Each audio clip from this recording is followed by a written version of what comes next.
Hey,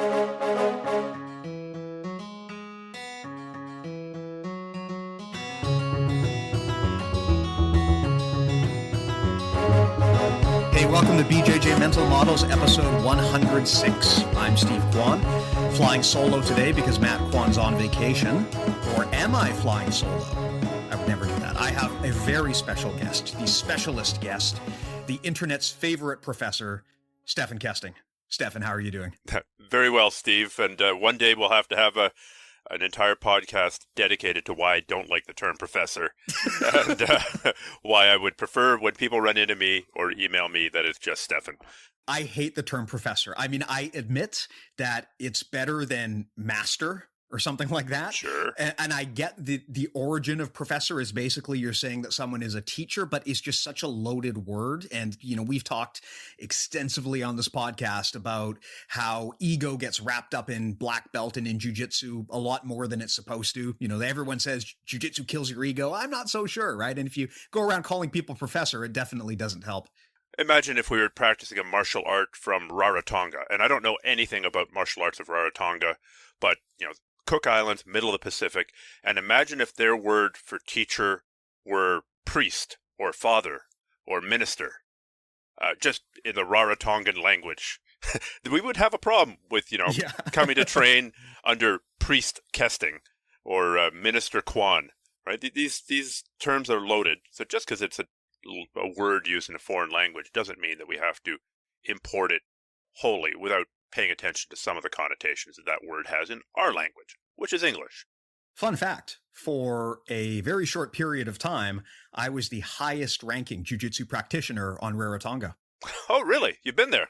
Oh, yeah. I've been there several times. I love it there. It's a very, very small island. It was recommended to us by a friend of my wife. And so we went there, and just by coincidence, as you do when I went there, I searched the web to try to find, are there any jiu-jitsu places here? And at that time, this was quite a while ago, there was one jiu-jitsu place, and it was a Gracie Garage. And I have to say, I mean, people love to shit on Gracie garages, but these guys were legit. Like, they were really, really good. They had no instructor. For me to come in, it was a massive novelty because, like, they never get anyone that high ranking on the island. I think now those guys have made it up to black belt, but at that time, it was a huge novelty for them. And I was shocked at how good they were just from learning internet instruction. Like, they were legitimately good. I've said many times that, like, if you have to be without a formal instructor, you couldn't have picked a better time than the 21st century, because all you really need to do is have a training partner or training partners and a work ethic.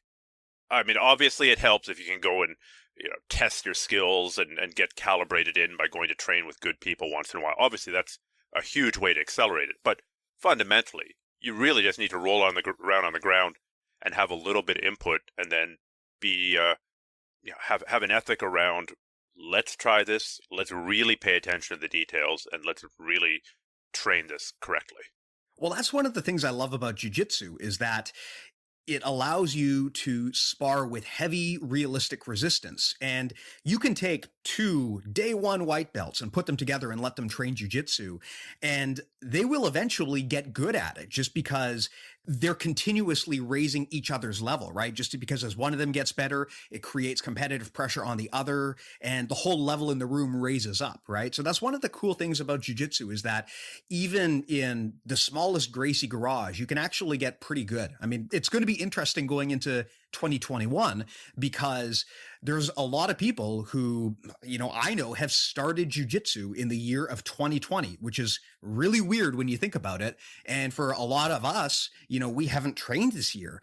And with that being said, people have moved towards things like online instruction, or maybe their only training partner is their spouse, or maybe they have a very small training bubble. So it's going to be interesting to see in 2021, hopefully as life gets somewhat back to normal, what happened to people's jiu-jitsu growth. And I think we'll be pleasantly surprised. I think we'll find that actually people weren't as stunted as we worried they might have been.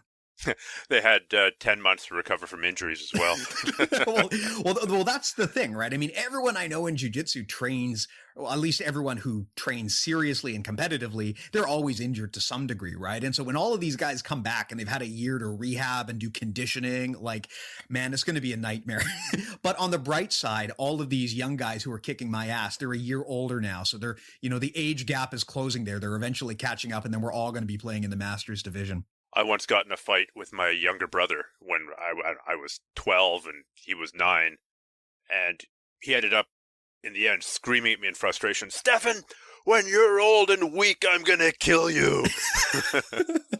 Well, you're still alive, Yeah. and that actually ties into the topic that I wanted to discuss with you today, which is resilience.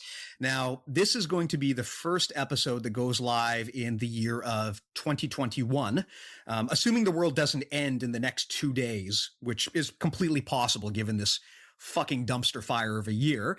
But this is something that I wanted to talk about. I mean, we're seeing a light at the end of the tunnel. We can only hope that 2021 is going to be a lot better than the last year. I think that one thing that we can all agree on is that 2020 was a shitty year, and we got through it. And now it comes down to, how do we pick ourselves back up? And you're a great guy for this topic, because I know that you've been a lifelong martial artist. And as far as I can tell, you're basically unkillable. You have famously gone off on these incredible Arctic expeditions that terrify me just thinking about it. Presumably you were up there wrestling polar bears like Zangief or something from Street Fighter. I know also that you've had health scares in the past. And, of course, your day-to-day job as a firefighter, correct, is quite risky as well. And so this is an area that I feel you would be uniquely qualified to talk about. But maybe before I go any further, just fact check me here. Was everything that I said correct? I hope it was. Especially the part about wrestling polar bears. Yeah, I will say I've had bear encounters. I can't say I've ever wrestled one, and I am in no position to speak. I have no personal experience as to whether heel hooks can be effective against the bear or not. Maybe one day I'll find out, but that will be only if every other measure has failed. I did read an article about an old Japanese dude who got attacked by a bear, and he hit it with a tomo anagi. So I could see that. I could see that, right? I mean, they're basically wearing like one big gi, right? Mm-hmm. I mean, and apparently those bears in Japan, I think it's a different type of bear, and they're not that big. So, if you've got like 40 years of judo under your black belt and this bear charges at you like a day one white belt, I mean, you just, you get your 2 grips and you tomo anagi him off the mountain, and there you go.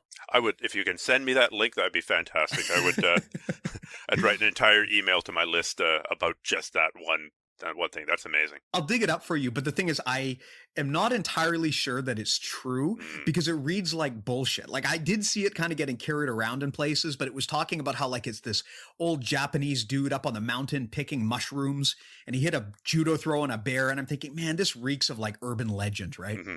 Oh, rural legend. Yeah, I guess rural legend in that case. Yeah. So, resilience, Stephan. Yeah. Why don't you tell us a little bit about your life, actually? This is something that, we never get to hear about from you. We always hear about how to get better at jiu-jitsu. We never actually hear much about the man behind grapple art. So I'd love to kind of hear your life story in this regard. Wow. Well, I'm 51 years old, so I've been at this a long time. I started martial arts training. I wanted to start martial arts training when you were 8. Yeah. I saw the letter. Yeah, so that's the first lesson in perseverance. This was in the era when ninjas were just becoming popular, and kung fu was everywhere, and I was pretty sure I wanted to be a ninja assassin, and my mother was pretty sure she did not want me to be a ninja assassin. We had a fundamental... Understandable. Yeah, for short-sighted on her part, for sure, but... So it took 3 years of bugging her to get to do judo. So that's the first sort of lesson of perseverance. If at first you don't succeed, try again. And it's actually, with regards to 2020, I think there's a lesson there, and that is a lot of people who were heavily affected by jiu-jitsu. There were kind of 2 categories of people who were just absolutely devastated. Number one, school owners, and a lot of that, it really depended on how much government support there was for businesses that had to shut down. And different countries handled in different ways. I'm not an expert on this topic. It seems like Canada had somewhat better measures in place for men. I'm sure people fell through the cracks, but it sounds like as a broad brush generalization, in Canada, there was more support for small businesses that had to close or were adversely affected than in the States. So that's obviously one category of people who were heavily affected. And the other really were people, white and blue belts, which is the majority of people who do jiu-jitsu. Mm-hmm. But this is the people who are in the first blush of training, and they've just discovered it, and they've just discovered how life-changing it can be. And now they have to stop. Maybe they've come out of a depression. Maybe they've, stopped drinking as much. Maybe they've, found meaning and purpose in their life. And now they have to stop, and that's devastating. Whereas people who've been training for a longer time, and this is something that Emily Kwok pointed out to me when we were talking about it on my podcast, was that if you've been in jiu-jitsu for 5, 6, 7 years, the odds of you having had to take a break at some point are pretty high. The odds of having injured yourself, or the odds of life having come along, or the odds of you having a sick kid at home, or whatever it is, are fairly high. So we have this, once we've been in it for a while, we have this sense that it's going to be a start and stop process, right? There's no marathon runner who's never taken a break from running marathons. They've all gotten injured at some point, and they've learned to, okay, in 12 months of the year, I might get 10 months of good training in.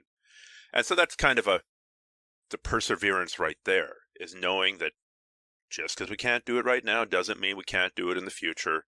Just because we can't do something right now doesn't mean that I haven't been changed by having done it in the past, and then maybe that'll make me a little bit stronger to wait out the bad times.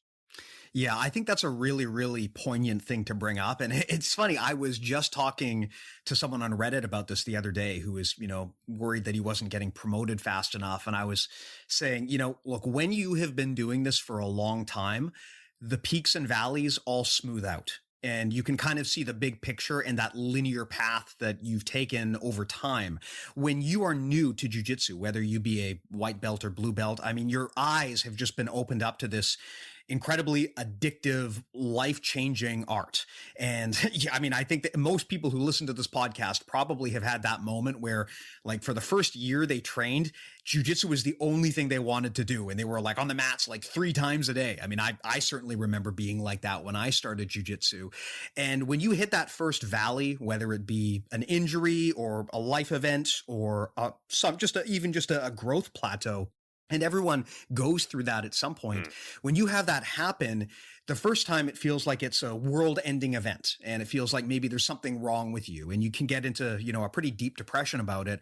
But for me, having done this not as long as you, but I've still done it quite a while. Looking at the pandemic, to me, it's not the end of the world in the way that I think it would have been if I were a younger person and a blue belt. Because being older and having more life experience, like, I've been off the mats for almost a full year. This isn't even the longest time off the mats I've had. When my daughter was born, I took a year and a half off of jiu-jitsu. So for me, just, 9 months, that's not the end of the world. I did it before. I can do it again. But man, if I were young. Or just having faith that it'll come back too. Well, that's the thing, right? I mean, it's been around for 100+ years in the form that we know it. And prior to that, it existed in other forms like judo. And prior to that, I mean, martial arts have been going on since, human beings made fire. Like it's going to be back. People have been trying to throw each other to the ground and get them to say uncle in one form or another. Yeah, exactly. It's just, it's gotten different over time. And, there's a lot of cultural concerns that factor into every martial art. But other than that, I mean, martial arts, they're never going to go away. And I think the question then becomes, we've been through this ordeal together collectively. We're not out of it yet by any stretch, but we're starting to at least see the light at the end of the tunnel. Mm-hmm. And it has definitely been tough. I mean, I think it's definitely, we've seen that, and I don't want to get too much into, relationships or politics or anything, but obviously it's led to very high stress levels within the community. It's created a lot of schisms between groups of people who otherwise had always gotten along just dandy, right? And it's fully understandable because people have lost either, in some cases, their favorite hobby, in some cases, their entire livelihoods. And the question then becomes, I mean, how do we bounce back from this? Yeah, I don't know the answer to that yet. I think part of it is recognizing that we're really not seeing people at their best. I mean, in my first marriage, speaking of perseverance and speaking of survival and carrying up forward, when I became a firefighter, there was this weird pattern. And when I first recognized it, I thought, you know what? My wife is far less reasonable after my second night shift. Because she'd snap at me, or she was clearly a lot meaner to me after I came home from my second night shift. I never even thought until thought about it a little bit, but maybe it's me.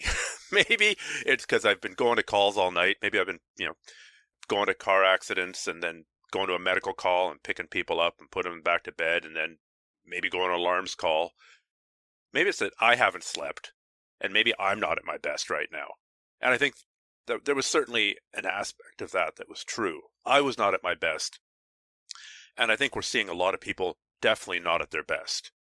If you haven't slept for 36 hours, and then you're not going to interview well for a job interview. If you were to go on a date, on a Tinder date, you're not going to present yourself well. If you're hanging out at a party, nobody's going to go, hey, you know what? That Steve Kwan guy, he's just fascinating. I'd love to hang out with him some more. Nobody's going to be saying that because they're all just going to see you at your worst. Mm-hmm. So it'll be really interesting to see once, assuming that there's a sufficient uptake of vaccination and assuming that things like the COVID vaccine, I think the single biggest question is, if I take the COVID vaccine today, do I pose any danger to people in a couple of weeks? Is it still possible for me to be a carrier? And I think we'll know the answer to that really soon. And assuming that that's not the case, assuming that if I get vaccinated, I'm safe and I'm not a carrier for other people, I think we'll see a return to normalcy pretty quickly. And hopefully we as a community can begin building the bridges that have been shattered and start bridging the gaps and, almost like a truth and reconciliation process within the community. I don't know how that's going to work. I think a lot of it really is dependent on what the percentage uptake of the vaccines is. I think if people don't take the vaccines, I think we're going to really stretch this process out and do more damage, and more schools will close. I think a lot really depends on the rollout. Yeah. But I don't have any steps other than recognizing that everybody's been stressed to the tits, right? Like, we've been stressed out of our minds. And the people you've been talking to have been stressed out of their minds. And even people who don't think they're stressed are still stressed. So hopefully when we calm down, it'll get better. Yeah, it actually took me a long time to realize just what an impact this pandemic has had on me, because for a while I kind of felt like, I was getting by. It was okay. I was able to make it work. But this constant blurring of all aspects of your life into one, where you never leave the house, you're working at home, you're eating at home, you're with your family at home. It's kind of like Groundhog Day. And I didn't realize how important it was to have that routine where you actually go places and do things, because it kind of creates a finite stop to one activity and a beginning to another. And it establishes kind of like boundaries in your life, at least in a physical sense. And when you're just at home all the time, you lose that. I mean, for many of us, Matt and I did a whole podcast episode on this. For many of us, jiu-jitsu is our third place. Yep. You've got work, you've got your home, and then you've got the place you go to blow off steam and to build your social relationships. And I think it's safe to say that for most listeners, that third place is probably their jiu-jitsu gym, and that's gone, right? For me, my first and second places have now merged into one. So I really only ever have one place. And I wasn't really equipped to understand how much of an impact that would actually have on my day to day and on my mental health. Just, even if technically you're able to kind of keep the machine going and, it still winds up feeling different. And I feel tired. I just want to sleep all the time. I'm actually really grateful to you for introducing us to Dr. David Lay, because we had him. Yeah, we had him on the podcast and he was talking about this, and I realized, like, this guy is speaking to me. I never thought of this stuff, but what he's describing as, depression is exactly what my life is like right now. And I've never thought of myself as a depressed person. David Lay has made the point that, something like cognitive behavioral therapy is like the one kind of therapy or psychological intervention that actually has any kind of data behind it. Mm-hmm. And to grossly oversimplify it, the point of cognitive behavioral therapy is if you're feeling sad, if you're feeling depressed, go out and do things and kind of pretend like you're not depressed, and you'll begin to feel better, Mm-hmm. right? Like go out of the house, go and hang out with people, go to a party, go and do things, and your brain will kind of get swept up and entrained in the actions that your body is doing. Whereas 2020 is kind of the opposite. Behave as if you're depressed. Don't leave the house. Stay at home. Don't do the things that you used to enjoy doing. Don't go on vacation anymore. Don't go and hang out at the coffee shop, whatever it is. Don't go do jiu-jitsu. And so it's reverse cognitive behavioral therapy. It's acting as if you're depressed, and probably makes you depressed. Yeah. David had 3 great quotes from the podcast that I actually wrote down because I love them so much. He said that the way that we most effectively treat depression right now is by getting people to act as though they are not depressed. He also said, even though you don't feel like doing the things that you normally enjoy, you need to do them. And to your point, the other thing that he brought up, which is completely relevant, is he said, in this pandemic, we're doing it backwards. We're now acting the way we would if we were depressed. And, I agree with that. And I've been taking his advice where, I'll wake up some days and I just want to go back to bed. I just don't want to do anything. And I think about what he said, and then I make a decision to get up and do something productive. And it does make a difference. Before this pandemic happened, I think all of us could relate to that in the context of jiu-jitsu, where some days we're just not motivated to go to the gym, but we know that we should. And when we do, we feel better. And I'm finding now I'm having to come up with other activities to do to raise my mood. I think that's one of my big tricks that I use for maintaining motivation and persevering through difficult times. And it's the idea that momentum is an incredibly powerful thing. Sometimes I call this the just a tip principle, right? Just a tip, just for a second, just to see how it feels. So you don't have to go do a full workout. You just need to put on your workout clothing and go to your home gym. Or you don't need to go for a run. You just need to put your running shoes out. You're not going to run all 10K. You're just going to go run around the block. But then guess what? As soon as you're running around the block, you're like, fuck it. I'll go run around 5 blocks. And they're like, okay, this feels better now. And then before you know it, you've usually done 10K. So this idea of just getting the motion started, how do you eat an elephant? 1 spoonful at a time. What's the most important spoonful? It's the first one. Mm-hmm, mm-hmm. Yeah, just getting started is so important. And I think that that's where most people kind of get caught up, right? Is they get so much in their head about just taking that first step. But the first step is always the hardest. Once you've got some momentum going, it's easier to continue in that direction, and you eventually start to enjoy it, right? If it's something that you like to do. And I agree with you 100% that if you're putting something off, just make the commitment to go and take the first step, whether it be just walk into the gym. You can make the mental commitment to just walk there and sit down on the bench, right? But just make the mental commitment to take that first step. It makes a massive difference. I use a slightly more nuanced version of it for myself, actually. I tell myself, I'm just going to go to the gym. And if I really don't want to, then I can still go home. And that's the same for a jiu-jitsu gym. Back before 2020, it was the same for going to the regular gym. And a couple times a year, maybe twice a year, I will go to the mountain trail that I'm about to hike up. Or I'll go and I'll get my gym clothes on, and I'll go and I'll sit down on the bench, and I'm ready to start my workout. And I'm like, you know what? I really still don't feel like it. And it's okay for me to then call it off, then turn around and go home. But by giving myself permission to do that occasionally, just a couple times a year, it actually means I get out more, because it leaves me this escape valve, right? It presents the possibility of escape. And most of the time, 99% of the time, you don't end up using that out option. So if people have some concerns about this whole just get started, just go to the gym, just go to the gym. And if you don't feel like doing it, you can still go home. Mm-hmm. It may work for you. I know it works for me. Yeah, I have taken similar approaches before, where basically what I need to do is convince myself to take that first step. And I've had the same thing too, where very rarely, sometimes I'll go to the gym and I'm just not feeling it that day. And, I went there, but just my head wasn't in the space, and I just take off.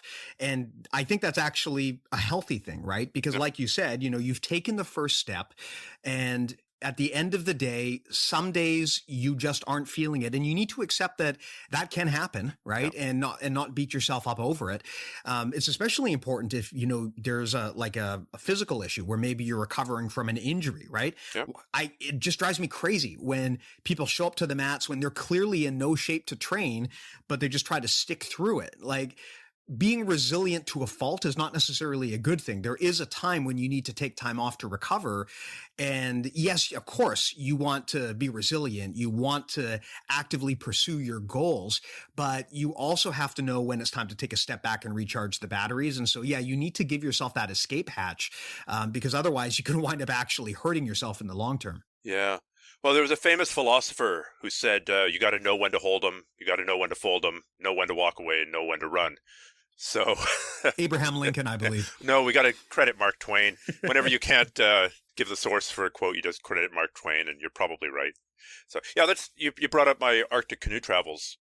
So the last big trip I did in 2019, I was in pretty good cardio shape going in there, but my muscular endurance and my muscular shape was not good at all because I'd had a pretty serious shoulder injury 6 months before heading out on that. And so I just had not been able to do anything near the level of paddling that I needed to do to prepare for a paddling trip. It's like trying to get ready for a marathon, but you're only allowed to go on the exercise bike and you're only allowed to do, I don't know, walking dumbbell lunges. At some point, if you're going to run a marathon, you should run.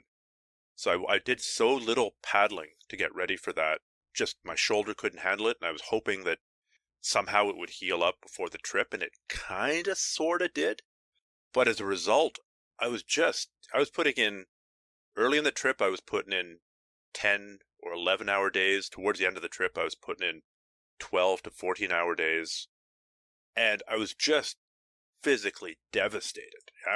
Everything would ache, everything would hurt. I'd feel just destroyed. And in the mornings, I'd often tell myself, look, just get in the boat, just go a couple of kilometers. Just get to a new campsite. Just get to the next lake. Just get up past the next rapid. And then, of course, you'd end up paddling for the whole day. So that was a very powerful illustration of the just a tip principle in action. And also breaking something down into smaller pieces, right? If you think, good Lord, I've been training jiu-jitsu for 2 months. I can still barely do an escape from side mount. How am I ever going to become a black belt? This is impossible. I can't even do this. Look at how good that black belt is. I should just pack it in. This jiu-jitsu sucks.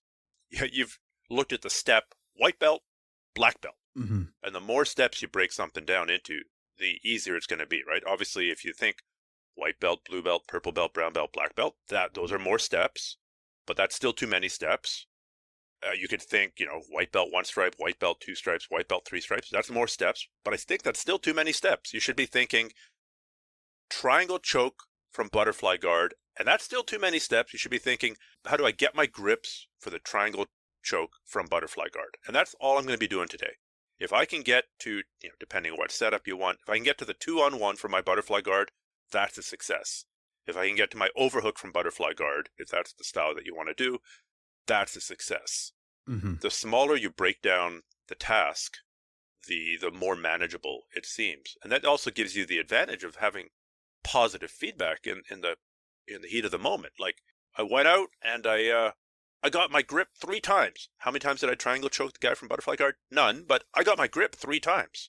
So that's 3 successes as opposed to 1 giant failure. Yeah. It's interesting when it comes down to failure, so much of it is just interpretation, right?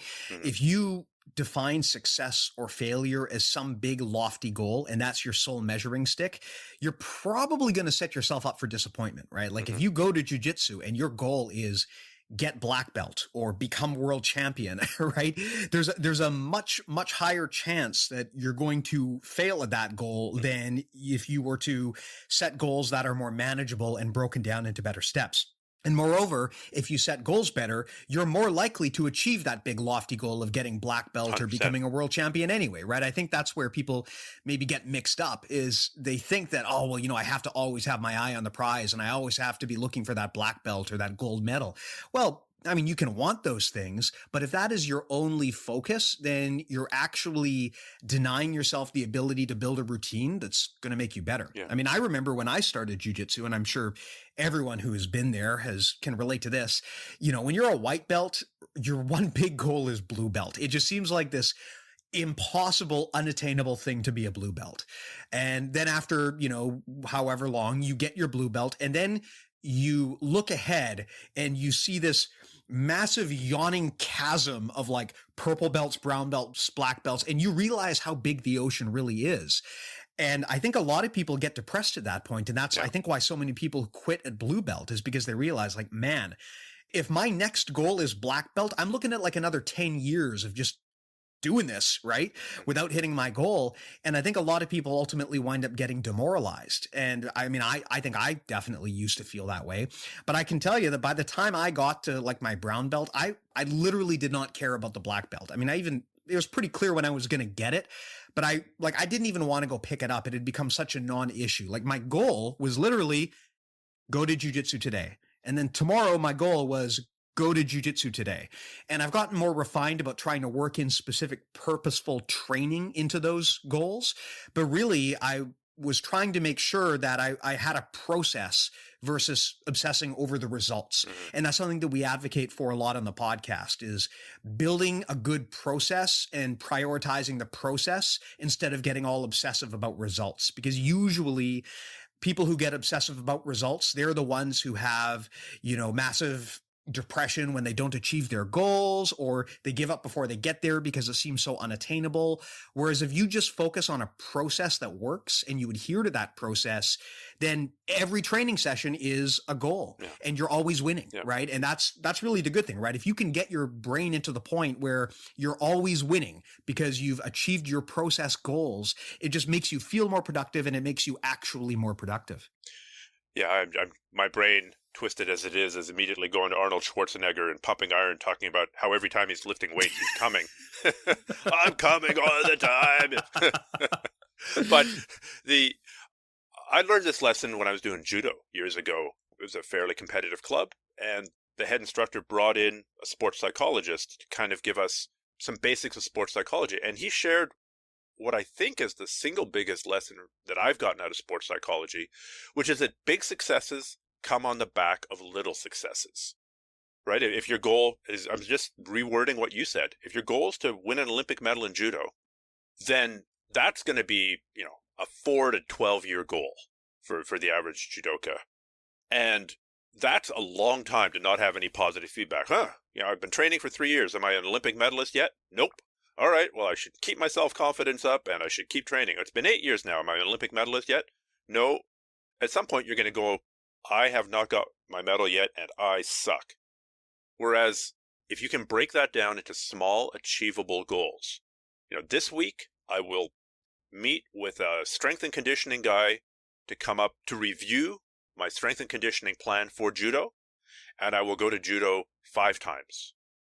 Is that achievable? Yeah, that's probably achievable. Is it challenging? Yeah, it'll be challenging. But if you do something that's challenging but achievable and achieve it, then that's pretty good feedback for your ego and your sense of self-confidence, and you develop that forward momentum. And again, it's all about keeping forward momentum. It's in fact one of the reasons why one of the hardest things in jiu-jitsu is a plateau. Everyone kind of understands slumps. Man, I just sucked today. I'm sucking this week. And there's usually a reason for why you suck in the short term. It might take you a little while to figure it out, but maybe you're fighting off a cold, maybe you're distracted, maybe you're guarding an injured body part, maybe you're overtrained, maybe you're undertrained. There's usually a reason. But plateaus, they go on for longer than slumps usually, and they're way more emotionally devastating, I think, for most people, because you're just training hard every day and you're not getting any better, and people around you are getting better, and you've lost that sense of momentum. So at that point, really, you have to change something up radically. Yeah, it's funny. I remember way back in the early days of this podcast, we talked about plateaus. And, this is such a common problem, and people get really obsessive about plateaus and overcoming them. And I think people want like a really, really satisfying, clear solution, like, oh, just do X, Y, Z, or use this memory retention technique, or do these drills. Like they want some easy way out. But really, the only solution I've ever found to overcome plateaus is to accept that plateaus are normal and just keep showing up. And then eventually the plateau will break. Like a lot of the time, whether or not that plateau, when you go to the next level, it's kind of out of your control in a lot of ways. But one of the most important things is to accept that plateaus are normal and accept that you're having one, and then just keep showing up. And then eventually the plateau will break. But I mean, if there's an easier way to do it, I certainly have not discovered it yet. Yeah. I sometimes like just changing the game. Like instead of trying to be, let's say I'm plateaued out at, I don't know, brown belt, and my game is butterfly guard game. And my passing game is a pressure passing game, right? So my typical round, I start in the butterfly guard, I sweep, I go to an over-under pass, and I smash pass that way. And now I've been plateaued for weeks, maybe months. I'm not getting any better. Everyone's got my number. I think sometimes you can engineer a small win by totally changing your game and doing something that you know you're going to suck at, but there's a reason you're going to suck at it because it's new to you. I'm going to start working on spider guard. I'm going to start working on long step passing. It's now easier to stomach that you suck at spider guard and that you suck at long step passing because it's not your game. So you can work on a new aspect of the game, which you're still going to suck at, but now there's a reason, and I think it's a little bit easier to internalize. I think that's a technique I've used sometimes that's worked for me. I don't know if it's worked for other people.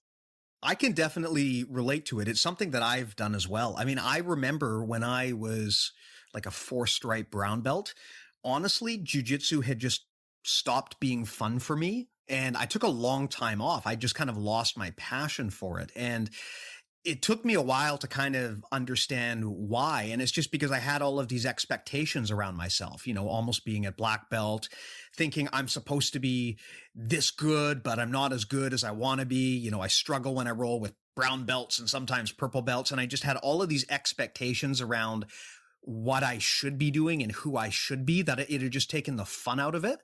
And at some point, I just kind of accepted that and learned to experience joy in kind of the bad days and being bad at things. And that for me was a real breakthrough moment where rather than feeling like I need to be good at this and I'm a failure if I'm not good at this, just accepting that, look, you're not always going to be good at this, and just going in and enjoying the process and training myself to, if I go in and I get my ass kicked by someone, to enjoy that and to be thankful for that opportunity and to smile and to compliment the other person on the things they did right and to ask them for pointers, and just rather than feeling dejected, to kind of embrace those bad moments, I found really helped me learn to actually look forward to them and learn much faster because I wasn't avoiding these difficult situations anymore. Well, that takes us back to one of the earlier things we talked about on this podcast, Steve, and that was the idea of how does a community put itself back together post-COVID? And I think one of the things that a lot of people are struggling with is that watching the behavior of some of the influencers in the sport has really undermined their enjoyment of the sport itself. They go, oh, so-and-so is doing this on his Instagram. I find this morally repugnant, and therefore I hate jiu-jitsu. Or they may not even be that explicit about it, but it has affected their love for the sport. So just now you were talking about how your passion for jiu-jitsu, like all things, to everything there's a season. It's going to grow and it's going to wane. There are going to be peaks and valleys of that as well. And if you've been through a few cycles of that, going, man, I'm just not feeling jiu-jitsu this summer. I'm not feeling jiu-jitsu these 4 or 5 months. And then it comes back. That gives you some hope for being able to sort of take a vacation from something, right? It's kind of like a trial separation that then ends up rekindling a marriage. Even though I don't think that happens very often in marriages, I think it's quite common in sports and in passion activities. Well, it's kind of like being able to understand that there's a regression to the mean, right? When everyone starts jujitsu, they've got that white belt enthusiasm, which just isn't sustainable over the long term, right? Eventually, the candle's going to wear thin a little bit. And I think people then get demoralized and don't realize that, look, that's normal. You know, you can't maintain the same level of constant enthusiasm for something for 10 plus years, right? There are going to be downtimes. And again, once you've been doing something long enough, you see those patterns, you see those peaks and valleys, and you realize, oh, this isn't the end of the world that I'm having a rough few months. This is normal. Sometimes you're on top of the mountain. Sometimes you're in the valley, right? Right now I'm in the valley, but I know that if I just keep at it, then we'll get back to where I want to be. And that kind of long-term view is something that I think it takes a long time, obviously, to develop because you need experience, but we're definitely in a valley. Well, we're both here to tell everybody listening that this is a fact. Yeah. And that we've both gone through this in various ways and in various forms, and we've seen other people go through this. So this isn't something we're making up. And if you've not been through it yet, or if 2020 is your first experience of it, trust us, you can make it back. You can rekindle your love for the sport. We will find a way to square these differences, to build these bridges, to mend these fences. Yeah. Something that I always have to keep in mind is that, like you said earlier on the podcast, people are at their worst when they're under extreme stress. That's when you find out what the dark side of everyone's personality is. And nobody's perfect, but everyone's negative traits are amplified when they're under stress. And, actually, one of the signs of a good leader is their ability to cool the room when it's stressful rather than escalating it, right? If someone 100%. goes into a stressful situation and they make it worse, they're not a very good leader. A good leader is a person who can cool down a stressful situation. So I'm hoping that as things get better for everyone, we'll start to see that cooling and kind of we'll see people be able to move past this bizarre year and kind of go back to something like what we used to have before. When I think of the fire department analogy here, I've seen it at both extremes. I've seen it, pulling up at it was in a farm field that was full of water, and there was like 10 feet of bushes that were on fire. If we had done nothing, that fire would have gone out in about 15 minutes, right? It's a bunch of bushes on the side of a gravel road in the middle of a waterlogged farm field. Not an emergency at all. And the captain was an excitable fellow. And before you know it, he's screaming at the top of his lungs about, do this way and do this that way. And he would always lose his mind. And he was one of the worst captains to have on any scene because it would take a non-stressful call and make it stressful. And it would take a legitimately stressful call and put it up into the stratosphere. On the other hand, there were some captains you'd pull up and on the radio, they'd be talking, dispatch, this is Engine 3, we have a fully involved apartment building, 4 stories high, there's people on the balcony awaiting rescue, we're going to start rescuing them, please keep the other units coming. And that is one of the most stressful situations you can imagine is, people hanging on balconies when there's fire behind them. But by him being almost it sounded like he was sleepwalking. Now I'm sure inside his stress level was 11 out of 10. But by him staying calm, it was just a calming effect on the entire scene and allowed people to behave at their best. Oh, okay, I'm going to throw a ladder now. I've done this before. I've done this in training. I totally know how to do this, right?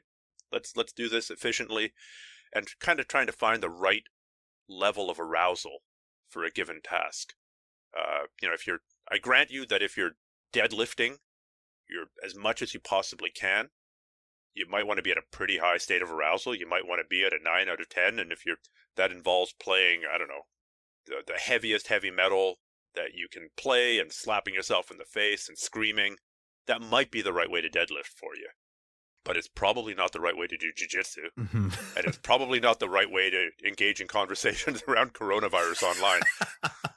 Yeah, if you want a great example of coolness under pressure, I mean, compare a white belt rolling versus a black belt rolling, and you can see the difference, right? The white belt is just like burning all of their energy and to really no avail, whereas black belts are usually pretty cool under pressure, right? Because they've been there before. Mhm. They are stress inoculated. They know what they're dealing with, and so it's just another day at the office for them. And it's a great example in a microcosm of how, being more intense often does not actually help you achieve your goals, right? It can wind up escalating things. It can wind up burning energy.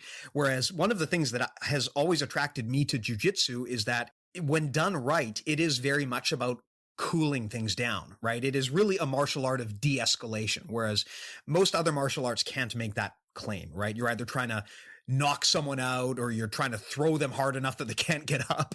But in jujitsu, like really what you're trying to do is de-escalate to the point where the person can't move anymore and they have to give up. I mean, it is something that Henry Gracie once described as the only true self-defense martial art, because all other martial arts are more about self-offense. And I think that's completely true, right? That's one of the things I love about jujitsu. And I think why you see so many of these leadership coaches go on and on about the merits of jujitsu is because ultimately jujitsu is just a physical manifestation of cooling down the fight. And stress inoculation. When a beginner's on the bottom of a mount and the other guy's chest is in his face, he thinks he's dying. And eventually he realizes that no, I'm not dying. This is just another day at the office. There may be a way to get out of here. I know what I need to do. It may or may not work, but I do know what I need to do. And that's often something like going into my kidney transplant, right? I was dying. I was down to 12% kidney function. Most people have to have dialysis at about 15%. And I was just ruined, right? I'd wake up tired. I'd function for 3-4 hours. I'd have to take a nap. I'd function for another few hours, and I'd just feel destroyed. And going into the surgery, I was pretty calm because I had done everything I could do, right? Like it's the, what is the Alcoholics Anonymous prayer there?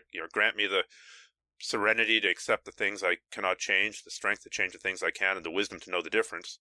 I had done everything I could. I had gone into this in as good physical shape as I could. I'd written out my will. I'd done the whole power of attorney thing. I was getting a transplant. I'd vetted the surgeon. I was, had all my systems in play for how I was going to recover from this thing. And you've done what you can do. So at that point, the optimal state of arousal is pretty low.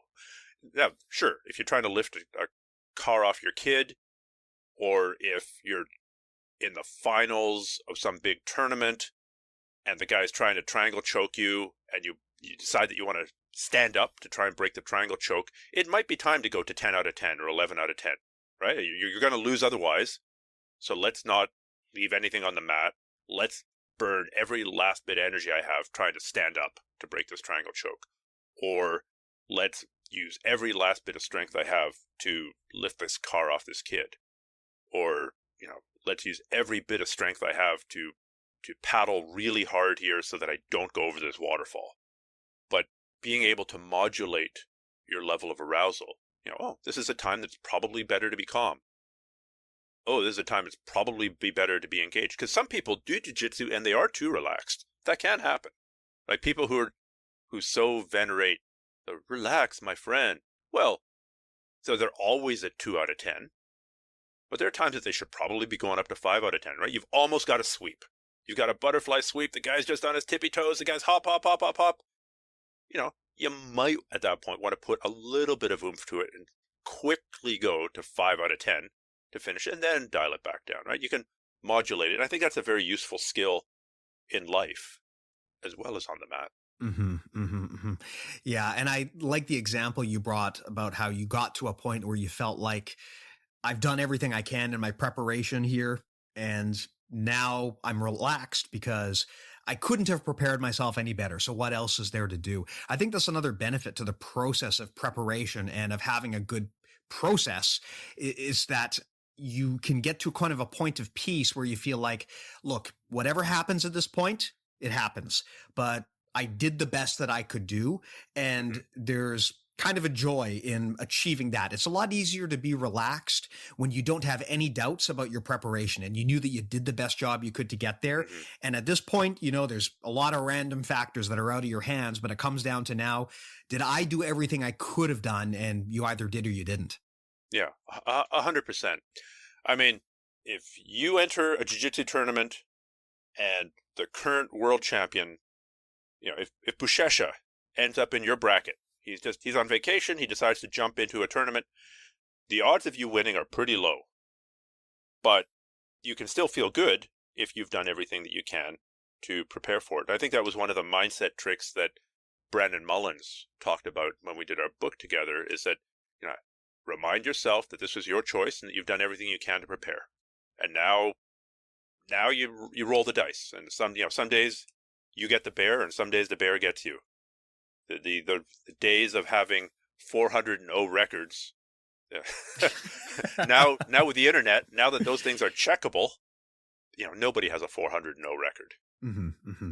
Well, let me ask you a question here that ties into some of this. I mean, you're, of course, best known for grapple arts, right? Now, judged on the comments from your Instagram feed, I believe that you are a jiu-jitsu billionaire and you're just sitting on like a giant pile of money like Scrooge McDuck, right? Big grapple arts. But what I'm wondering is, in reality, I'm sure that you've had a lot of ups and downs over the years too, right? I mean, you've been doing this thing for, man, at least you'd already been well established in your instructionals before I even started jiu-jitsu. And I'm wondering, in terms of resilience from a business standpoint, have you ever had any experiences where you thought like, man, just like, something, you just got the wind knocked out of you based on something that happened? You were worried whether you could keep going, whether you could keep doing it, whether it would be viable? For sure. I think the biggest gut check moments were times when I ran into giant unexpected expenses in my life. I remember, for example, getting divorced, and I'm at peace with it now. I'm on good terms with my ex-wife. We take care of our kids together. It's all good now, but it wasn't good then, right? It took a ton of discipline to try to hold my tongue as best as I could. And like a lot of divorced guys who were the financial engine in the family, I really felt like I was getting the shaft. But it wouldn't have been good for the kids for me to keep on yammering on about this at every opportunity. So I kind of just had to suck it up.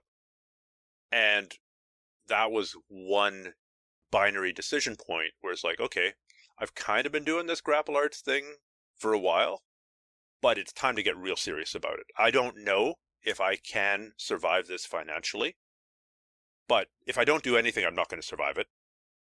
If I give it my all, then maybe I will survive it, right? On the one hand, there's an opportunity, and on the other hand, there's no choice. And I've been through that a few times, and every time the answer has been to ramp it up to the next level, right? Like, oh, guess what?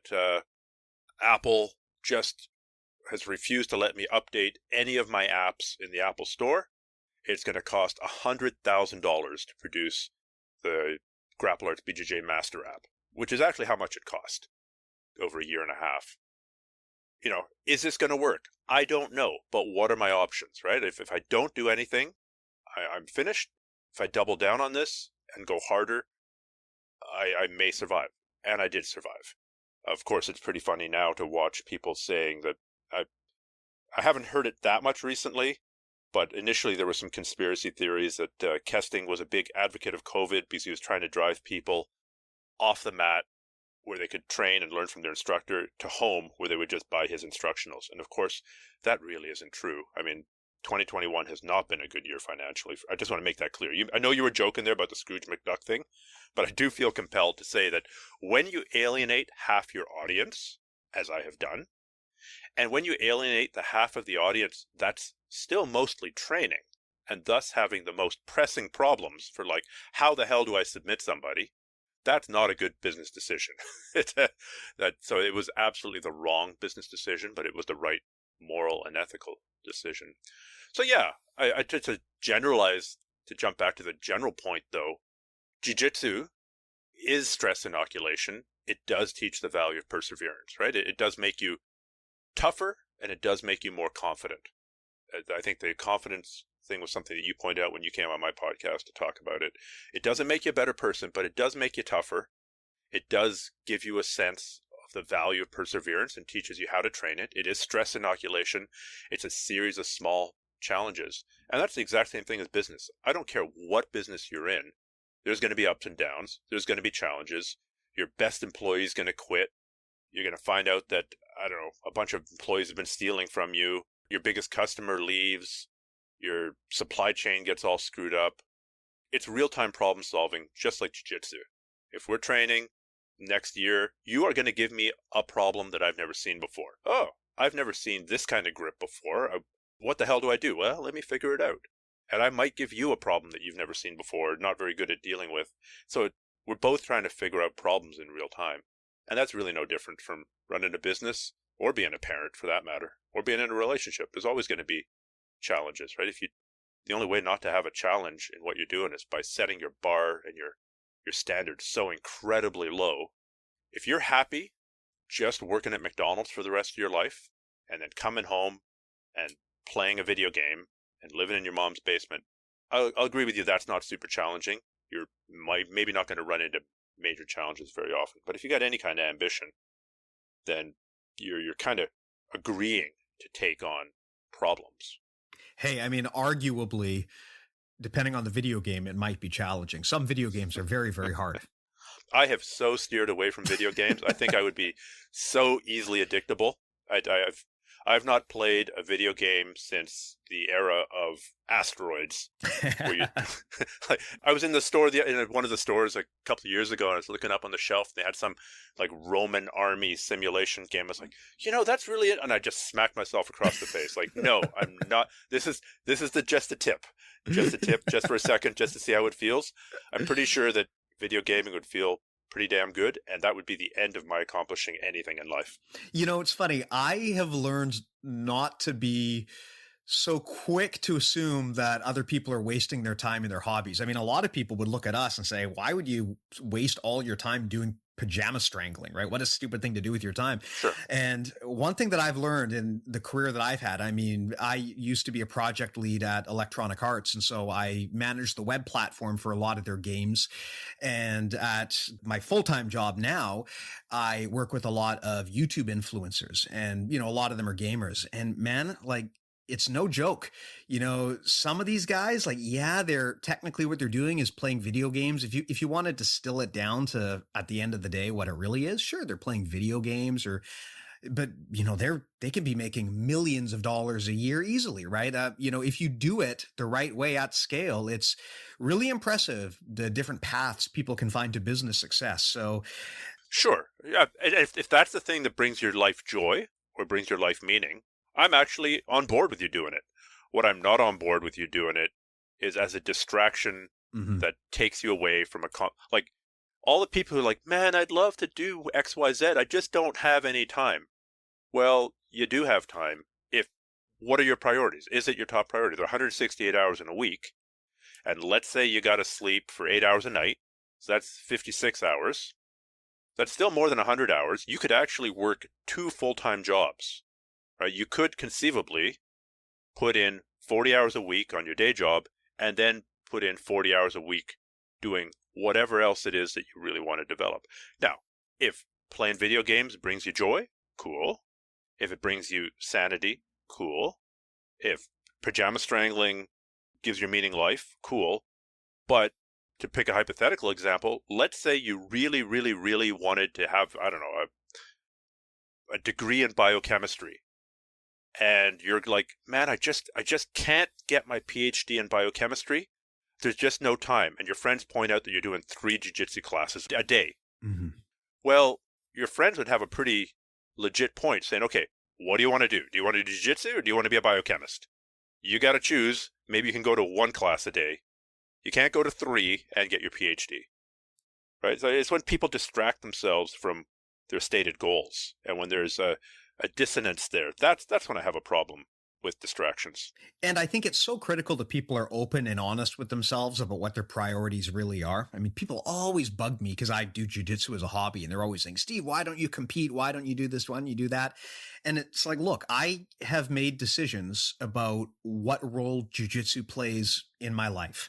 And with that comes a certain amount of time boxing that I'm willing to put around it. Because Mhm.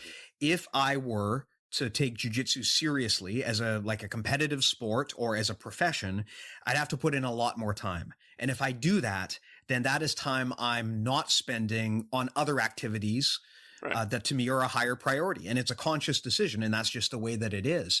Yeah, you'd be training twice a day, and then you'd be going to do conditioning, and you'd be running from one physiotherapist to the massage practitioner to the cryotherapy session to the chiropractic session to the sports medicine session, and you'd need needing to get 9 to 10 hours of sleep a night.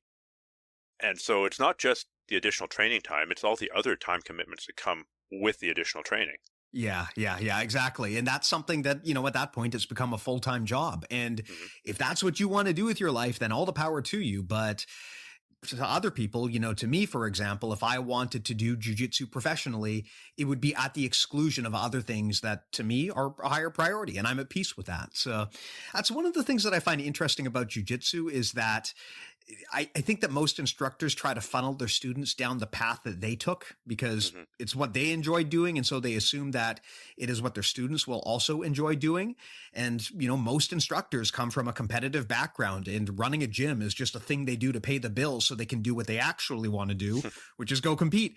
And so the challenge is you wind up with instructors who are trying to cookie cutter their students into the same mold that they were made in. And I think that a lot of the time that's really not the most applicable way to get people to kind of maximize their value out of the sport. But anyway, so yeah, it's been a weird year for sure. I mean, again, this is going to be the first episode that goes live in 2021, assuming we don't have like a nuclear fallout before then or something. I guess one thing that's been interesting about this year is whatever happened one way or another, it's a shared experience that I don't think any of us will ever forget and we'll all be able to collectively relate to. Hmm. I mean, we were talking to Dr. David Lay about this, and he was saying that, one thing he'll be able to do in the future when he is helping people work with depression is he can just say, hey, do you remember what 2020 felt like? It's a Mm. benchmark that we all collectively experienced. And that is something very unique that I don't think we'll ever see again in our lifetimes. At least I hope not. And I guess the question then is, well, if we all had this collective negative valley that we're currently in, maybe we can all have a collective positive experience coming out of this, a collective resilient experience. And I guess Stefan is one of the kind of pioneers in the sport, a guy that has probably had an impact on almost all of our listeners. I would ask you, what would you like to see going into 2021? Like, if there's one positive that can come out of this last year in terms of doing a rebound, what would you like to see next year? Wow, that's a tough question. I mean, on a kind of a societal level, I would love to see an increase in trust of science and the scientific process, and I'd love to see a decline in the conspiracy thinking that has almost ruined society. I'm not sure that's the answer. That's what I'd like to see. I'd like to see as people go, you know what? The vaccine really did change my life. Yeah, I can now go start doing things. Maybe these scientists actually do know a thing or two. Maybe the scientific process is actually valid. That would be the best case scenario. I know that goes way beyond jiu-jitsu, but that is my hope for society. Is that going to happen? I don't know. We'll do it at the year-end recap next year. Is that what you're looking for, or were you looking for a more positive, happy message? Well, I don't know. You tell me, right? It's what you're looking for. But I can agree with that. I think that even going beyond, things like science skepticism, I think kind of the bigger thing is I would love to see a reduction in tribalism. And I would love to see more productive discussions because it really feels like all of the issues that we have right now stem from the fact that there's a big divide. The world has kind of progressively moved into two different camps, and there's not really a lot of nuanced, productive discussion between those camps anymore. It seems almost irreconcilable. And I'm hoping that now that we're kind of at hopefully the tail end of this pandemic, people will be more willing to have more productive discussions, have an open mind, be respectful, and engage each other. And I think that if you can make that happen, then I think that you'll see hopefully a cooling of the room, and maybe people will begin to come back together. Well, if it's true that we're not seeing people at their best, yeah, and if there's both viral recovery, if the numbers start going down, and an economic recovery, because the economic impact of this is gigantic, then I think we'll start seeing people at their best, or closer to their best anyway. So that would be congruent with what you're hoping for. So I think it's the only way forward, and hopefully we will see a reduction in the tribalism. I mean, it's kind of insane that if I know your position on climate change, that I also know your position, or I can guess your position on gun control, abortion, mask wearing, social distancing, and a whole bunch of other issues. Because, I mean, honestly, what does global warming have to do with abortion?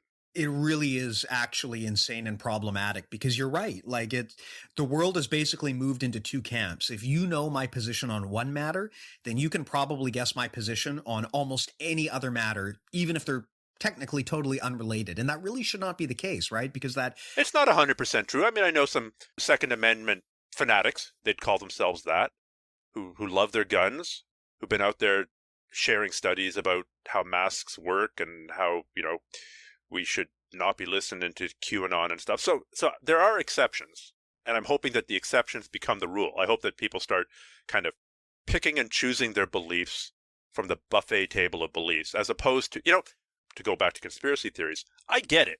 If you really, really think that, I don't know, the moon landing was faked, I'll give you one conspiracy for free, right? You got a ton of, quote, evidence, unquote.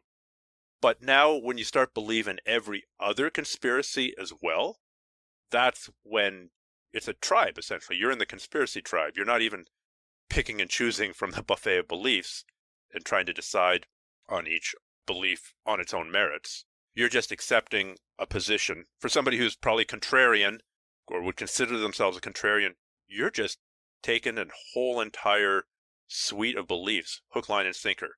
The moon landing was faked, and this virus was engineered in a lab, and Bill Gates wants to turn your body into an antenna, and 5G is causing this, and all the virologists, epidemiologists, and immunologists are lying to you, and JFK was shot, and Queen Elizabeth is a shape-shifting lizard.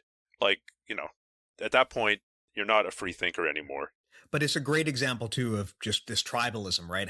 Yeah. You're right that it would be nice if people could kind of collectively pick and choose which of these things they wanted to believe in, but they seem to come in a whole package. And I think that's just evidence of the fact that we've kind of drifted apart into different groups.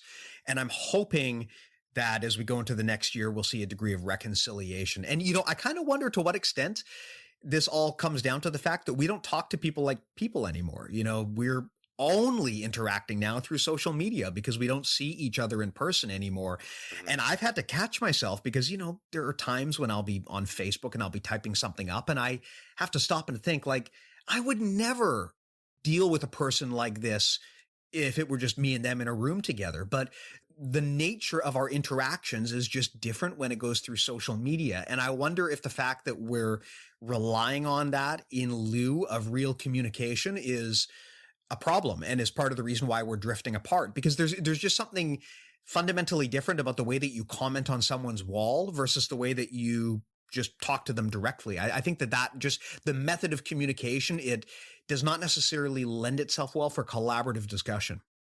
Well, people have complimented me, and I thank them for it, for mostly maintaining a civil tone online. And I'd say that's basically true. I'd say I've done a pretty good job of it, but it's only because I haven't typed out the first thing that came to mind. Like I promise you, the usually the first thing that comes to mind involves a whole lot of 4-letter words. Mm-hmm. And then I don't type. It's like not, don't send that email don't send that contentious email right after you write it. Let it sit overnight and look at it in the morning. On a smaller scale, I wait a few minutes, and then I try to come up with a more civil, more polite response. And I think that heuristic of like, would I say this to this person? Would I say this in person to this person? Is probably not a bad heuristic. I mean, part of the trouble is we're engaged in so many different conversations and so many different arguments. It's hard to be civil and polite. Like if you and I disagree on, I don't know, taxation policy, that might be a half-hour conversation. But if you go on to Facebook in search of a fight, you could get in 30 different fights in a half hour. Yeah. If you keep your sentences really short, then you can be much more efficient at getting your point across. It's not more effective, but it is more efficient. Yeah, it's interesting. For our patrons, we have a Discord server, and if you haven't used it before, Discord it's basically kind of like an old school chat server in terms of the way that it works. It's just a bunch of people just typing messages. And I realized that I really enjoy chatting with people on that Discord server, and I really don't enjoy chatting with people on Facebook. And I think the difference is, first of all, the relationship I have with these people. Obviously, I'm much closer with them than I am with the random people who might follow us on social. But I think there's also something about the wall and comment model that you see on Facebook and Instagram that just lends itself to negativity. And I don't know what it is. I think it's that, look, if I go into a chat room, Stephan, and there's 100 people there and you're one of them and I'm one of them and I just post a message, we can have a discussion. But if I go onto a Facebook and I post on my wall and then people comment on that, there's kind of an inherent sense of ownership of my ideas because I put something on my wall. And then there's kind of an inherent sense of judgment on those ideas because people are commenting on it. And I don't really have my finger on it yet, but it feels like there's just an inherent negativity that comes along with that type of discussion. And it seems a heck of a lot less productive than just sending messages directly to a person or just in a group chat. Yeah, I've seen forum-based discussions or chatboard discussions go south as well. Yeah, it's not bulletproof by any means. No. Well, we're just talking about nudging things in the direction of civility. There's no one fix-all, cure-all. Mm-hmm. But I think you're correct in the sense that if we're both members of the same forum, it's kind of like how you would deal with a family member. It's like, okay, I disagree with you on this and this and this, but I'm going to keep on seeing you at, Christmas dinners. I'm going to keep on seeing you on a regular basis. I have to find a way to make this kind of sort of work in most cases. Mm-hmm, mm-hmm, mm-hmm. Yeah. Well, here's to a better 2021, Stephan. Oh, I can only second that with both hands. Yeah. Well, before I let you go, I mean, probably this is an obvious answer, but if our listeners want to learn more about you or if they want to see your work, how can they do that? Well, grapplearts.com is a pretty good start. Another good place is Instagram, where I'm Stephan_Kesting. I'm getting more active on Twitter recently, so if you search for Stephan Kesting there, you'll find it. Also the podcast, the Strenuous Life podcast. I've just cleared 300 episodes, so that's pretty exciting. I've been at that for a while, and I've taken it increasingly seriously as time goes on, because I think it's such a valuable format. I mean, if people are getting to this point of your podcast here, we've just had their attention for more than an hour, which is really an honor. Good luck keeping people's attention for reading an hour-long post. It's going to be much less. The effects of video and of the written word are much more short-term. So it's really quite an honor when people listen to a podcast on their drive to work or during their workout or while they're cooking or while they're cleaning or while they're doing whatever. So yeah, if they enjoy yours and Matt's podcast, they might enjoy aspects of the Strenuous Life podcast. So go check that out. Yeah, I think podcasting is a highly underutilized means of instruction for jiu-jitsu. And it's one of the reasons why I think we've had the success that we've had is because it's a different way to learn and to think in a sport where people are used to being taught visually. It is pretty easy for me to just put a camera on myself and, show what I'm doing and then tell someone else, hey, do that. But unfortunately, that's not always a very good way of instructing because it kind of teaches you to turn your brain off. One of the things that I love about your instructionals is that they go much beyond that. They're not just monkey see, monkey do instructionals. They really break things down and explain things. And one of the reasons I love the audio medium is it forces you to do that, right? If I want to talk about jujitsu, I can't just do something and say, just copy what I just did. I have to actually explain it. And then I have to really understand it because I don't have the benefit of a visual aid. So I think podcasting is a very powerful vehicle for instruction that is often unexplored in our art. But anyway, thanks again for joining us. Of course, if you want to support our show, you can go to patreon.com/BJJ Mental Models. It's the single best way you can support and keep the lights on for our show. We also have a ton of premium content on there, as well as things like access to the Discord community that I mentioned earlier. Again, that's patreon.com/BJJ Mental Models. Again, Stephan, thank you so much for your time. Great to finally have you on the episode. Happy New Year to you and yours. Happy New Year, of course, to all of the listeners. And I'll talk to everyone next week. Happy New Year, everyone.